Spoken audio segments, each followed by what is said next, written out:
When Israel went into the Promised Land, they conquered 31 nations. But there were 5 nations that Israel never completely conquered.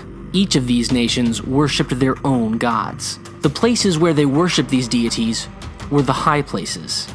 These high places were usually located on natural heights, such as hills and mountains.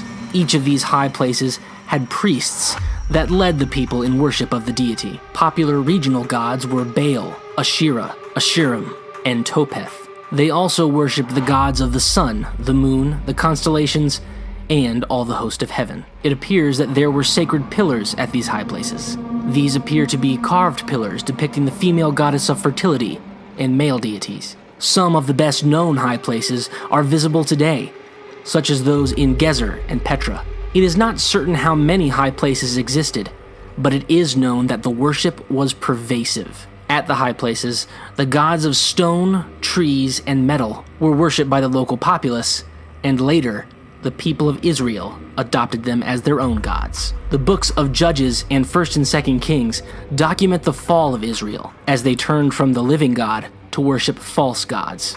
The Lord repeatedly sent prophets to warn them to turn from idolatry. But finally, after repeated warnings, both Israel and Judah were taken into captivity by Assyria and Babylon, respectively.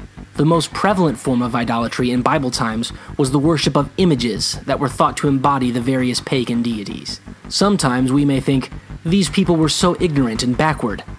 But if we look closely, we will see that it is the same today. The biblical definition of an idol is anything we place ahead of God. We may not bow down to stone statues or carved poles, but careers, hobbies, sports, gambling, and education can all be idols. Some people worship and idolize music, film, and sports stars. They are not concerned with learning how God wants them to live. Gambling, drunkenness, pornography, and other illicit pleasures are idols that we put in front of a desire for God. Idolatry is a matter of the heart. Pride, self-centeredness, greed, gluttony, a love for possessions, and a rebellion against God's rule in one's life.